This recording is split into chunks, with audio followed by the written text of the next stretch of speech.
Ladies and gentlemen, if everyone is ready, we can make a start. We will start off.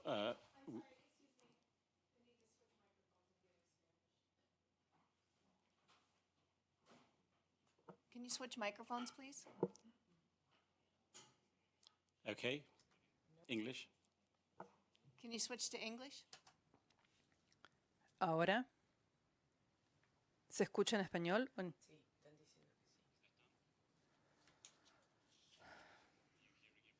¿Escuchan? Bienvenidos, señoras y señores. Comenzamos nuestro segundo día de audiencias y en pocos momentos voy a invitar al abogado de El Salvador a que hable en nombre de una parte no contendiente y después pasaremos a los testigos de hecho de la demandante.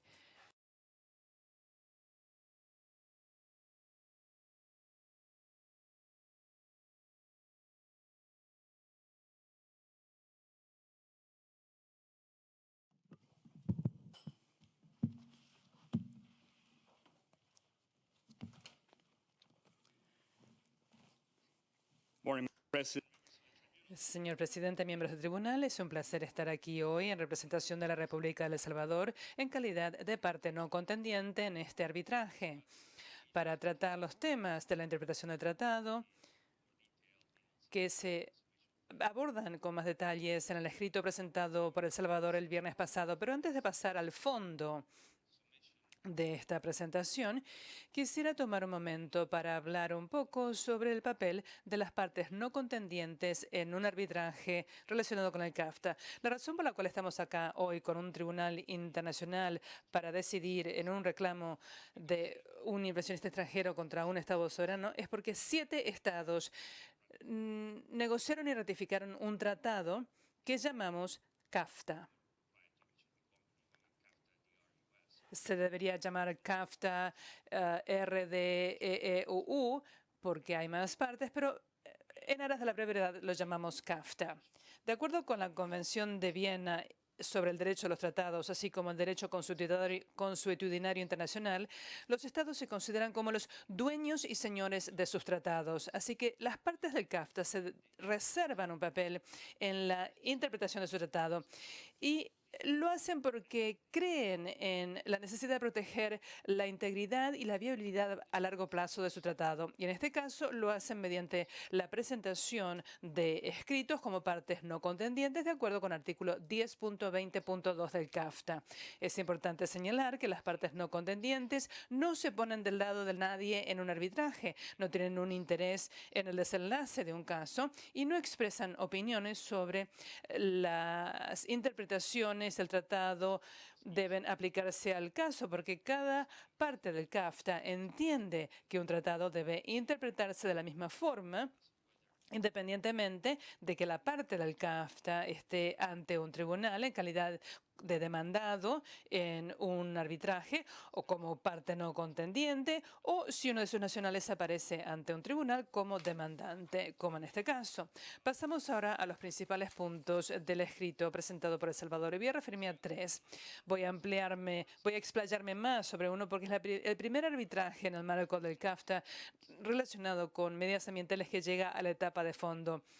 Hubo 2 antes que terminaron en la etapa de jurisdicción. Acá se han combinado la jurisdicción y el fondo, así que quisiera señalar la importancia que da el CAFTA a la protección ambiental. Y también voy a referirme a un asunto en el cual que influye mucho en el medio ambiente y que es el tema de la expropiación. Segundo, voy a hablar sobre la aplicación temporal del CAFTA y en tercer lugar voy a referirme al concepto de trato justo y equitativo como parte de la norma mínima de trato de acuerdo con el derecho consuetudinario internacional. Con respecto a la protección ambiental, como ya dije, este es el primer caso del CAFTA que llega a la etapa de fondo y que aborda asuntos ambientales. Estamos aquí de acuerdo con el capítulo 10 del CAFTA, que no puede leerse de manera aislada del resto del tratado. Y es importante señalar que hay todo un capítulo, el capítulo 17, dedicado a la protección ambiental y hay algunas disposiciones a las que me referiré posteriormente. Por ejemplo, el artículo 17.1 en las cuales las partes del CAFTA reconocen el derecho a establecer sus propios niveles de protección ambiental y a cambiarlos, teniendo en mente, sin embargo, que tienen que tener un alto grado de protección para el medio ambiente y se les insta a que continúen mejorando ese grado de protección. El artículo 17.1 incluye el compromiso de las partes del CAFTA de que no van a subordinar la protección ambiental a políticas formuladas para fomentar las inversiones. Así que esta prioridad que da el CAFTA al medio ambiente también se aplica al capítulo 10, que es el capítulo sobre inversión. Por ejemplo, el artículo 10.11 aclara que el capítulo 10 de ninguna manera impide a una parte del CAFTA adoptar, mantener o hacer cumplir medidas relacionadas con la protección del medio ambiente. Debo señalar que además de este artículo, entiendo que hay una carta de entendimiento entre Estados Unidos y Costa Rica con respecto a la protección y preeminencia específicos del medio ambiente en asuntos relacionados con la reglamentación, zonificación y uso de la tierra. ¿Qué ocurre si hay una incongruencia o inconsistencia entre el capítulo 10 y otro capítulo del CAFTA? El artículo 10.2 dice específicamente que en caso de una inconsistencia entre cualquier disposición del capítulo 10 y otra disposición en otro capítulo del CAFTA, prevalecerá, en la medida de la inconsistencia, la disposición del otro capítulo. Hablando específicamente de la expropiación, el tema al cual quisiera que el tribunal prestara especial atención es el anexo 10C, donde las partes del CAFTA dejan en claro que los actos regulatorios no discriminatorios de una parte no constituyen expropiación indirecta, excepto en circunstancias extraordinarias. Si un demandante va a afirmar que hay circunstancias extraordinarias que merecen desviarse de esta regla muy fuerte, entonces los reclamantes tienen que, o los demandantes tienen que demostrar la existencia de esta expropiación. Ahora voy a referirme a la aplicación temporal del CAFTA. Y hay dos asuntos separados e independientes que es necesario considerar de manera independiente. Incluso en casos como este, donde parece que convergen debido a la cronología de los hechos. Uno es la aplicación no retroactiva del CAFTA y el otro es el plazo de 3 años para presentar reclamos en el marco del CAFTA. Con respecto a la aplicación no retroactiva del CAFTA, es claro en el texto del tratado. Y tal como se trata plenamente en el escrito presentado por El Salvador, que el consentimiento de una parte del CAFTA no se extiende a medidas adoptadas antes que el tratado entrara en vigor para esa parte. Y digo para esa parte porque en el caso de El Salvador el tratado entró en vigor en 2006, mientras que para Costa Rica entró en vigor en 2009. Así que esto es así, a pesar de que los efectos de esa medida o de ese suceso continúen después de la entrada en vigor del CAFTA, como sería en el caso de una expropiación. Para resumir,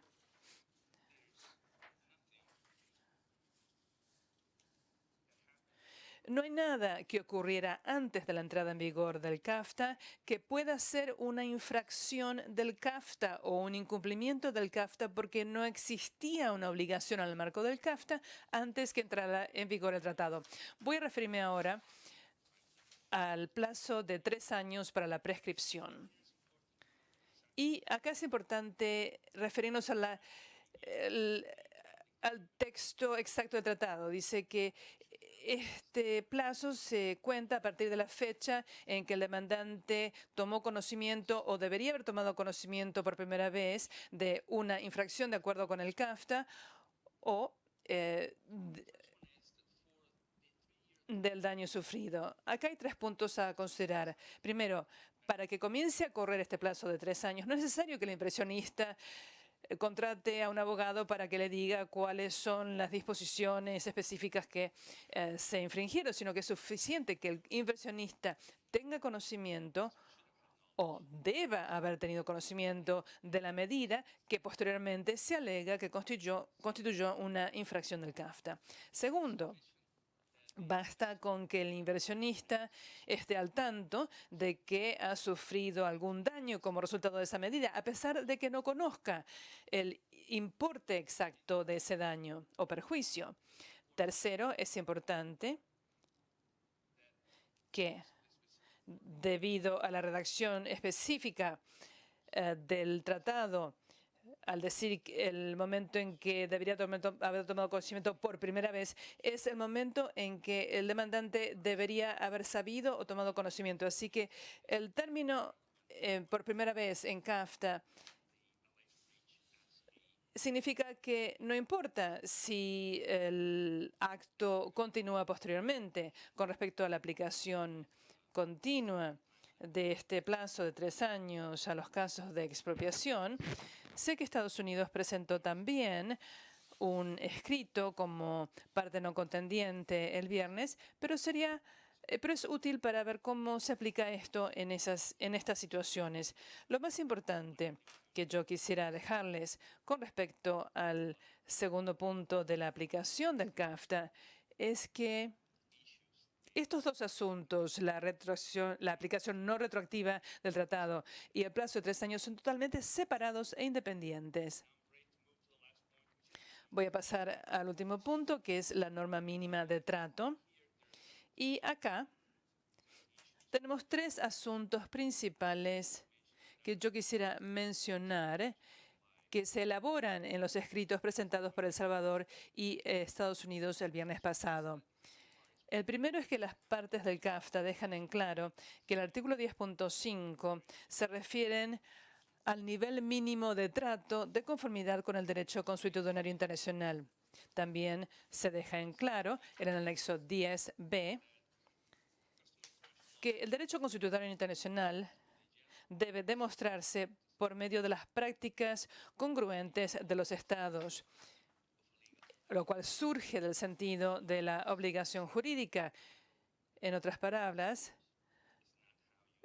concitar otros arbitrajes no se demuestra así que se ha cumplido el derecho consuetudinario internacional, sino hay que ver la aplicación consistente de la normativa por el Estado y cumplimiento de su obligación. Una vez más, de acuerdo con el derecho internacional, si el demandante alega la existencia de una norma de acuerdo con el derecho consuetudinario internacional, es el demandante el que tiene que demostrar la existencia de esa norma. El segundo punto que quería señalar en relación con el nivel mínimo de trato es que este concepto de expectativas del inversionista legítimas o lo que sea, no influye en absoluto en un análisis de si un Estado ha infringido sus obligaciones en el marco del tratado. Esto ha sido señalado en el escrito de El Salvador, en el escrito presentado por Estados Unidos, y ha sido aceptado por lo menos por 5 de las 7 partes del CAFTA. El tercer punto, con respecto al nivel mínimo de trato, tal vez sea el más importante de todos y quisiera que realmente le prestaran atención. En los casos anteriores en los cuales se analizó este nivel mínimo de trato o el concepto de trato justo y equitativo como parte de esa norma, se dedicó mucho tiempo y esfuerzo al grado de conducta del Estado que constituiría una infracción o un incumplimiento de esa obligación. Pero no se ha dicho nada sobre algo que es aún más importante, que es el contexto, el ámbito de aplicación de cada uno de estos conceptos para aplicar el nivel mínimo de trato. Así que con respecto al nivel de conducta del Estado, quisiera remitirme al escrito presentado por El Salvador con respecto al nivel mínimo de trato, porque ahí es donde se establece la conducta aceptable de un Estado en la medida en que se compara con el trato nacional que el Estado da a inversionistas extranjeros en comparación con sus nacionales. Y solamente un nivel muy grave y excesivo de desviación constituiría una infracción. Pero quisiera referirme ahora al contexto en el cual puede aplicarse el nivel mínimo de trato.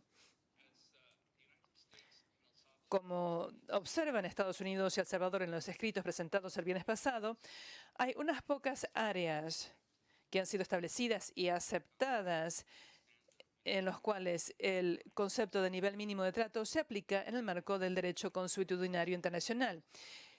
Y una es expropiaciones, otra es la plena protección y seguridad, y el tercero es la denegación de justicia. El CAFTA aborda el tema de la expropiación en el artículo 10.7 y la plena protección y seguridad en el artículo 10.5. Por lo tanto, eso deja la denegación de justicia como la única área en las cuales las partes han reconocido que se aplica este concepto del trato justo y equitativo como parte del nivel mínimo de trato en el artículo 10.5.8 del CAFTA. Así que, a menos que un demandante pueda acudir ante un tribunal para demostrar la existencia de otra área, otro ámbito de aplicación del nivel mínimo de tratado de conformidad con el derecho constitucional internacional, más allá de la denegación de justicia en relación con el trato justo y equitativo, y lo hace en referencia con las prácticas generales y consistentes seguidas por el Estado desde el punto de vista de su obligación jurídica, el ámbito de aplicación de este concepto de trato justo y equitativo en el artículo 10.5 debe considerarse restringido a la denegación de justicia. Y quisiera dejar algo muy en claro en ese sentido. Cuando hablamos de la denegación de justicia, solamente estamos hablando de actos de la rama judicial del Estado, contrariamente a lo que habrán oído decir ayer. Entonces, cuando el artículo 10.5 se refiere a procedimientos civiles o penales en el ámbito contencioso administrativo, todo esto se refiere a actuaciones de la rama judicial. Podría haber ciertas cuestiones en la referencia a procedimientos contenciosos administrativos, así que quisiera señalar que esta referencia a procedimientos contenciosos administrativos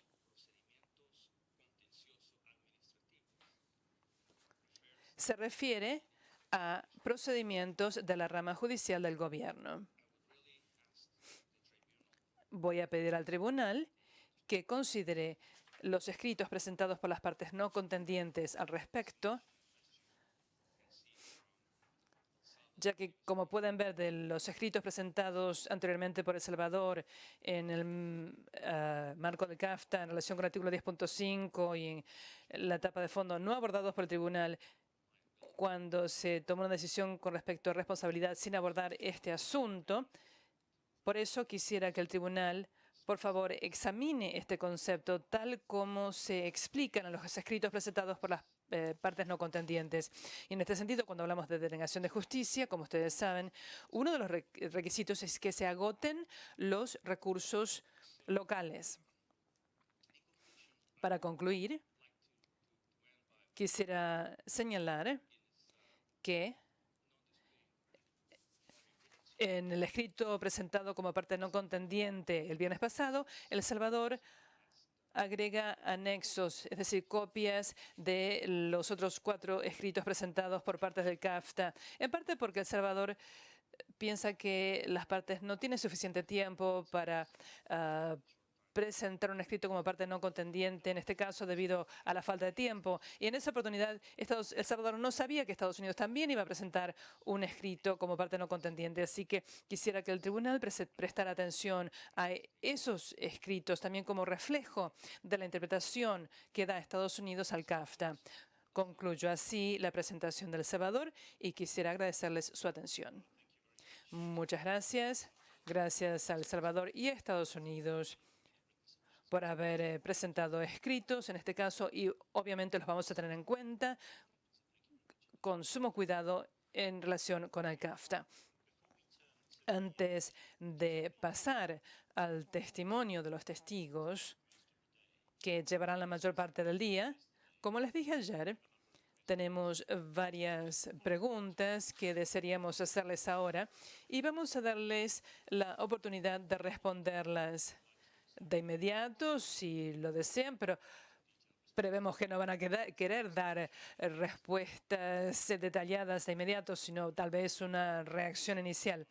Las preguntas son bastante largas, así que se las presentamos por escrito también para facilitar el trabajo de los intérpretes y los taquígrafos. Así que voy a invitar a la Secretaría del Tribunal a que los distribuya. El señor Cantor va a presentar las primeras 8 preguntas y yo le seguiré con otras preguntas. Si en el curso de estas preguntas surgen preguntas adicionales del señor Vinuesa, se formularán. Le doy la palabra al señor Cantor. Léalas para que quede constancia en actas y ellos pueden seguir.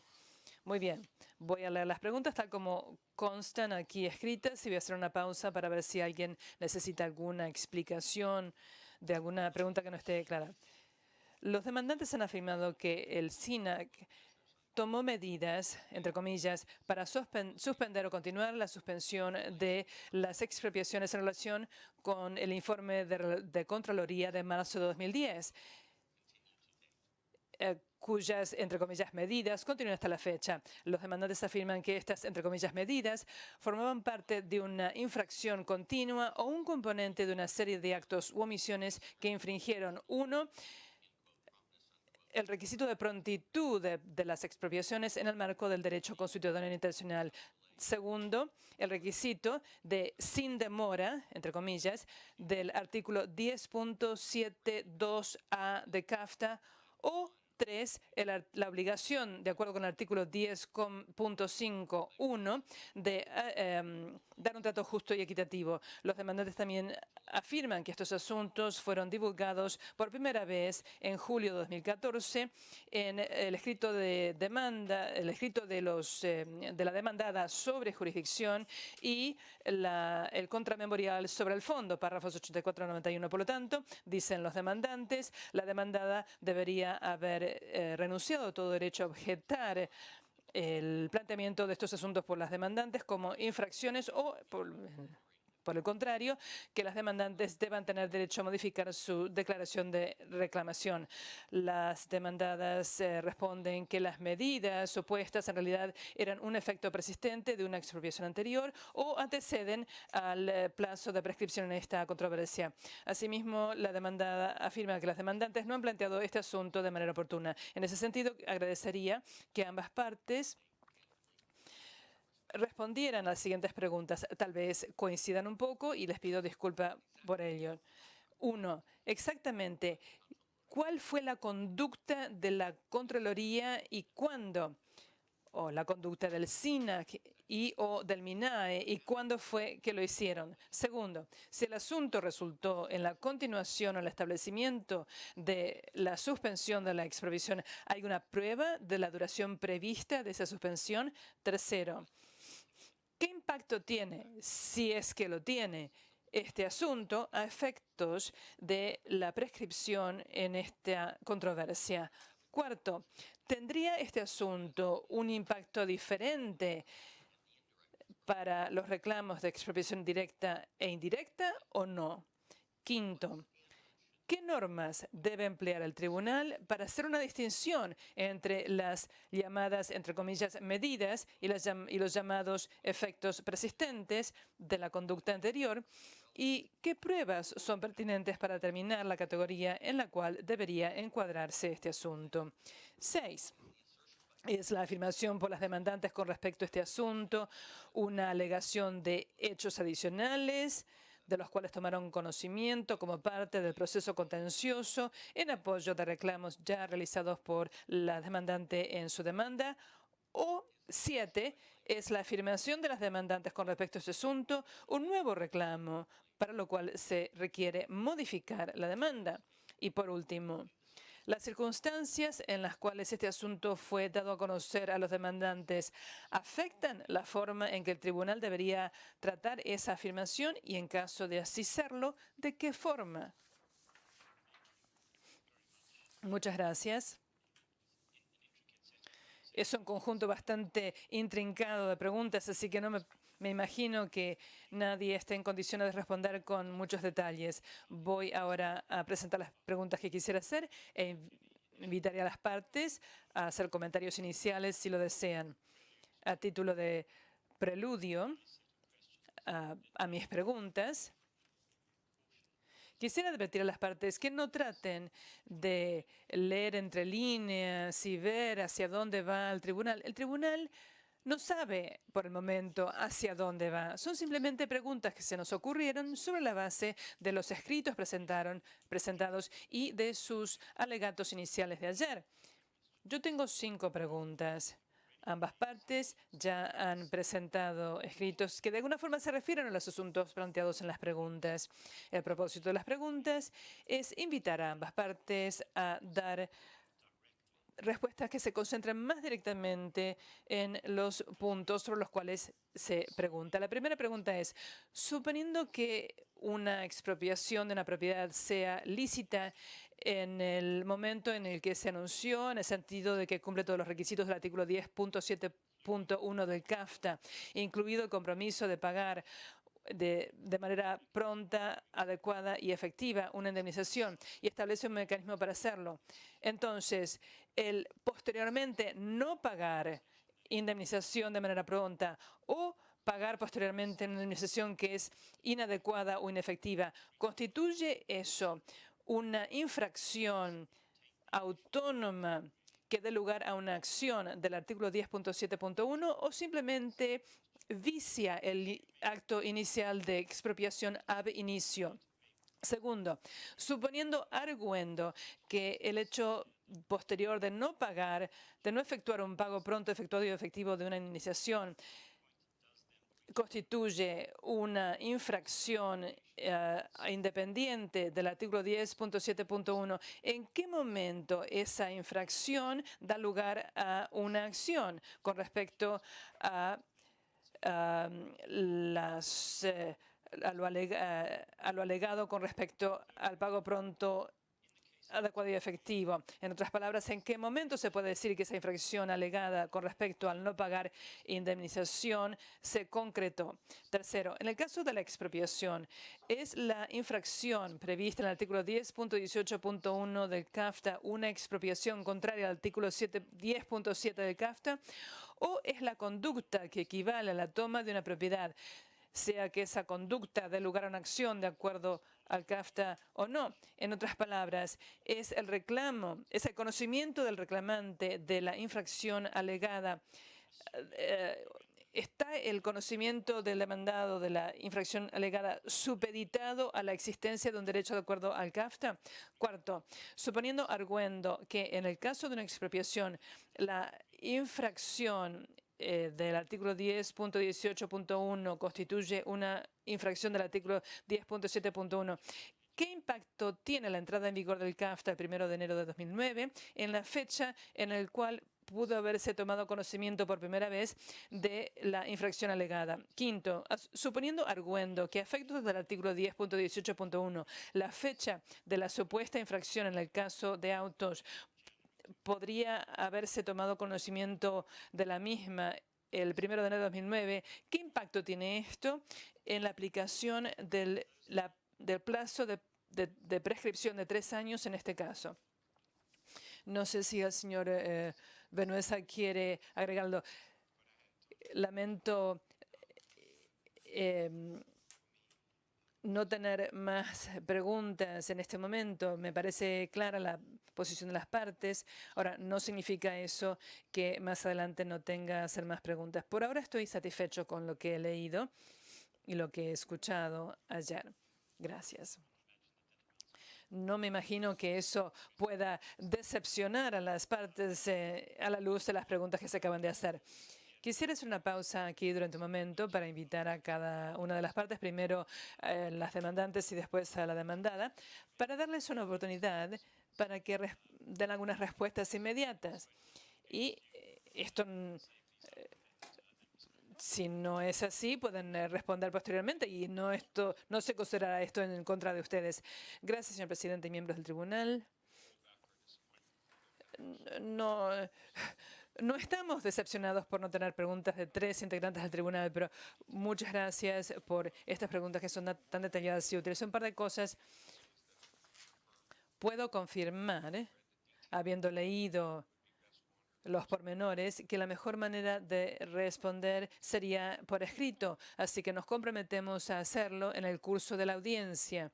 Y espero poder darle respuestas por escrito a las preguntas de las demandantes antes de la terminación de la audiencia de esta semana. Vamos, con los miembros del equipo vamos a poder hacerlo. Hay una cuestión de procedimiento que surge de algunas de las preguntas hechas por el señor Cantor, que creo que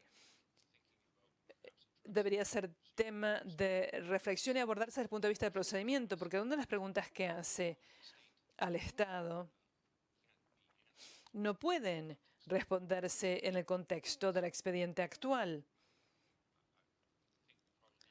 Probablemente tengamos que pensar sobre eso y tal vez sea útil abordar eso brevemente esta mañana o esperar hasta más tarde en el curso de la audiencia. Si ustedes quieren que abordemos las consecuencias procesales, necesito un receso para hacer consultas y poder formular mejor una respuesta a esa pregunta. Thank you, Mr. Coburn.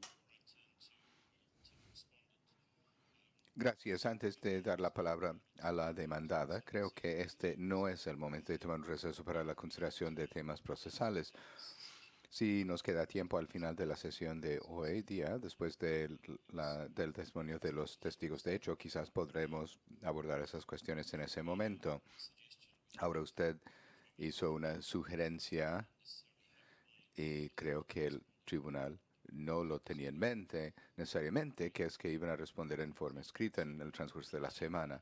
Ahora, quiero consultar con el doctor Alexandrov para ver si está de acuerdo con esa sugerencia y luego nosotros podemos dar mayor consideración al tema. Nosotros habíamos anticipado que podrían abordar estos temas durante su respuesta del día viernes.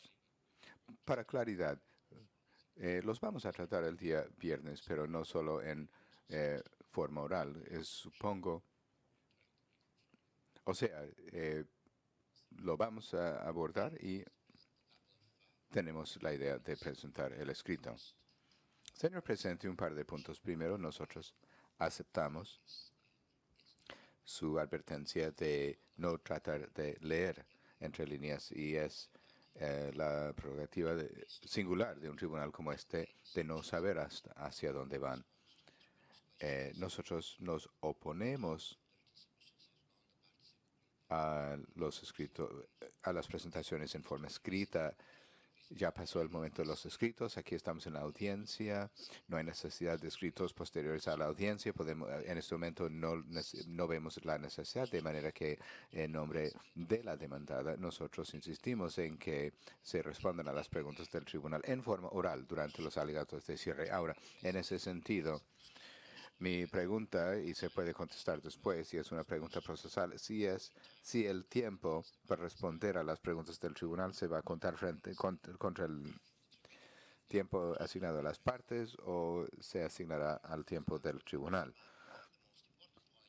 Y eso se puede responder después. Pero para resumir, el punto más importante, nosotros quisiéramos y creemos que es la única forma adecuada, es responder a las preguntas del tribunal durante nuestro alegato oral del día viernes. Y mi último punto es a lo mejor una aclaración en relación con las preguntas del señor Cantor.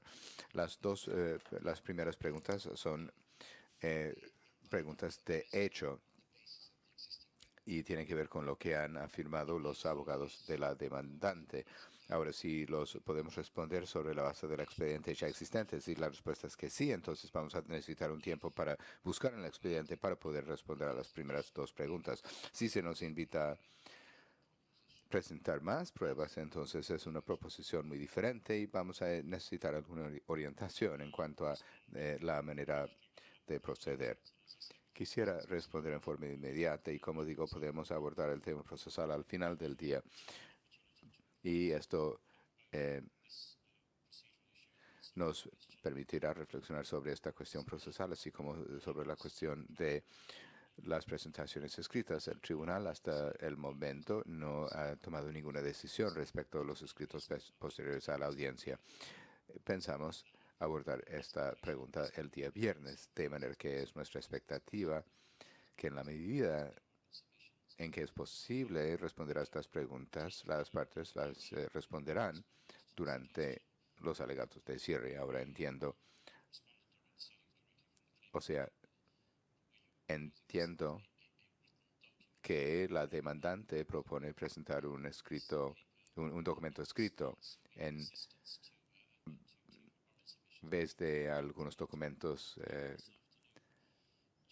ancilares en relación con su presentación oral, y vamos a abordar esto por la tarde. Ahora, en cuanto a los tiempos o al tiempo que toma para responder a las preguntas del tribunal, como ya había sugerido, se cuenta con el tiempo del tribunal y no de las partes cuando las partes están respondiendo a las preguntas del tribunal. Ahora, habiendo dicho esto, va a ser un reto si uno incluye las respuestas en sus presentaciones finales. Será importante que indiquen que ya pasa a responder a las preguntas y quizás van a querer responder a las preguntas en un determinado bloque. Ahora, una de las cuestiones que podremos considerar el jueves por la tarde es la asignación de los tiempos para el día viernes. Hemos incluido, a propósito, cierta flexibilidad para permitir más tiempo para responder a las preguntas del tribunal. Pero vamos a tener que volver a considerar el programa para el día viernes. Ahora, hay un asunto que surge, si puedo, señor presidente, con su venia, de este intercambio. Entiendo la objeción de la contraparte, entonces lo haremos en la presentación oral y vamos a confiar al estenógrafo para que lea bien lo que yo estaré leyendo, para que tengan algo en forma escrita que diga lo que yo les he dicho. Entonces, al fin y al cabo, creo que estarán satisfechos de que habríamos respondido a las preguntas. Ahora, en cuanto a las preguntas, la demandante se opone formalmente a la presentación de nuevas pruebas. Para nosotros, esas preguntas deberían de responderse sobre la base del expediente, sobre todo ya que las presentaciones de la demandante aclararon en forma formal que no hay ninguna respuesta satisfactoria a esas preguntas en el expediente, de manera que nosotros nos oponemos a cualquier ampliación del expediente, sobre todo en cuanto a que hace falta la posibilidad procesal de poner a prueba otros argumentos o hechos. Señor presidente, no hay que oponerse a nada. Yo no he solicitado al tribunal a que se amplíe el expediente ni para presentar nuevas pruebas. Simplemente estaba solicitando instrucciones del tribunal en este sentido. Para nosotros está perfectamente bien considerar que el expediente ya se cerró. Bueno, yo entendía que era una pregunta para los miembros del tribunal y una pregunta del señor Cantor, pero vamos a reflexionar al respecto y al final del día volveremos a hablar del tema. Ahora, pasando un cambio de voz, yo propongo que tomemos un receso de 15 minutos. Hay que reorganizar la silla para los testigos, hay que colocar las pantallas, de manera que vamos a volver a sesionar a las 10:25. Gracias.